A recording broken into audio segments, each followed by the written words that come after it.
What's the worst experience you've had in an interview that makes you hate us so much? The worst experience? Yeah. I'm just camera shy, so like there's a lot of cameras right now. First play of this one almost looked like the play from Pullman.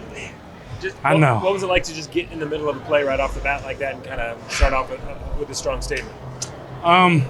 It's because that's the bomb play that the offense loves to run. They've been running it all spring ball, and like I seen it. They motioned the tight end to go 3 open. They jumped it back to my slide. I was like, oh, boom, he's gonna do it. So I mean, I tried to jump it.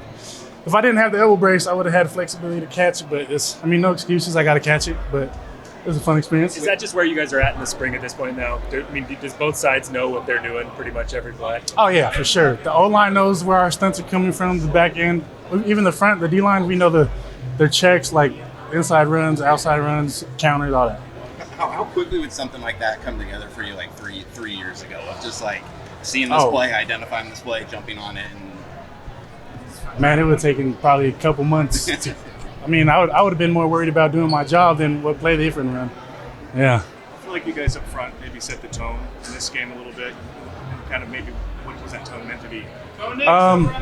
Yeah, I mean, the tone that that's the tone that we always got to set. You know, it always starts up front. That's the mentality we always come in with. And, you know, just carrying off of last season, you know, we didn't do a good job of what we wanted to. And so this year's really our statement year, especially with up front. All the guys are going to leave after this year.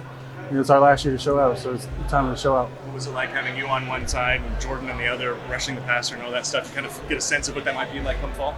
Oh, it's amazing. I mean, knowing that I got Brandon Dorlitz or Jordan Birch, you know, one of the vet guys on the other side, it lets me work my own edge, you know, instead of having to worry about the quarterback escaping on the other side. But it's nice to know that there's that type of player set over there. Your team green, but is there a sense of pride when the defense shuts out both offenses in the first quarter and there's no points on the board until like 5 minutes into the second? Is that something you're pretty pleased with? Of course. You know, yeah, I'm always team defense, but I mean, at the end of the day, we're all a team. But I think we definitely did show out what we have coming this season. So I think it was a good job overall for both sides, yellow and green. What comes next for you? Like this offseason, what's the focus? Like what are your priorities, even maybe outside of football too? Graduate. I graduate June, so that's my biggest step. And then after that, you know, focus all ball. My biggest focus for myself, football-wise, is, you know, get in shape. Make sure I get in shape so I can get to the ball.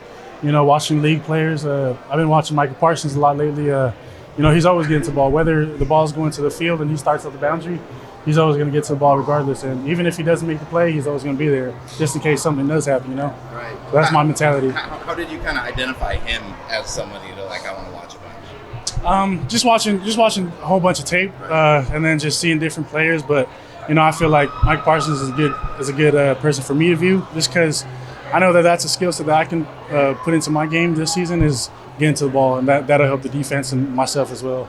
What's Coach Lanning like on like a spring game Saturday? Like is he like all in all the time? Does he joke around? I mean, it's just like what's his personality like for something like this? You know, he has his moments. You know, he'll make jokes here and there, but when it comes down to it, he's all game.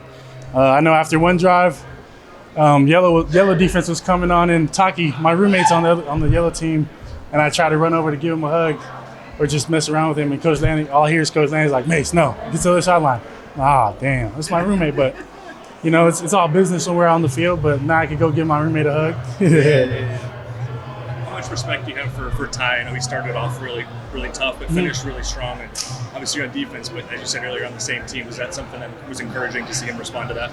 Oh yeah, without a doubt. I mean, and even overall, over the past couple of years, you know, Ty's always had to be in that role where to be ready or not, you know, and you know, I think he's stuck around. Solid. He's done a solid job of sticking around and, you know, being available. And, you know, that's just one thing about Ty. He's always going to work. He's not a big talk guy, but he's always going to put in the work. You know what I mean? Did you see from the young guys off the edge, were anything kind of flash to you, whether it be Mateo or Marion, any of those guys, anything kind of pop from some of the younger guys? Yeah. I didn't get to focus on the yellow defense because we're going over our adjustments on the sideline, but I know from the green defense, I've seen a lot out of Tatum Teote. I know he dropped one in the pick or in the end zone.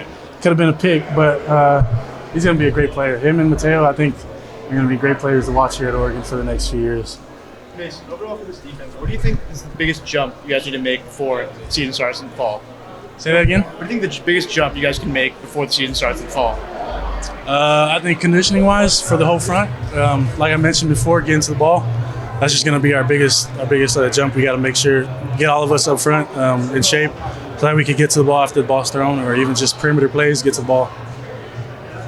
Since you've been, because you had a couple of springs before the portal started, right?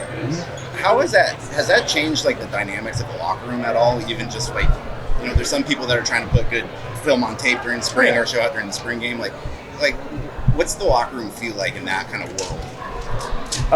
We put a huge emphasis on connection. Yeah. And with all this portal talk, you don't know who's going, who's staying, and I think we do a great job at being connected throughout the whole process. I've had a couple guys in my room leave. Most recently, Anthony Jones. I was close with him. I was getting him right. We were working each other. We were pushing each other this whole offseason. And just hearing that he was jumped in the portal was kind of tough. But I mean, at the end of the day, you got to do what's best for yourself, and I think he's going to be great wherever he goes. Is it always like surprising for you guys too? Like when we see something that's like, oh my God, so and so jumped in the portal. Like, is that kind of how it goes out around the team too?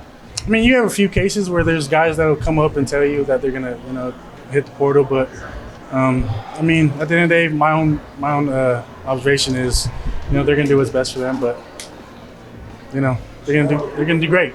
Yeah. When there is a day like you had in spring where like 6 guys enter the portal, is that kind of weigh on some of you? Just obviously you want the best for them, but just that those people aren't going to be around for the future. Yeah. Like I said, Anthony, he was one of my biggest guys that I had in our room. He was going to show out this year, and when he left, it was kind of tough at practice. We had 4 people in our position room, so it was like Indy drills was terrible. I was out there dying. I mean, we made the most out of it, but it's going to be a great year for all of us, regardless whether they stay or go. Thank you, man. Appreciate you guys.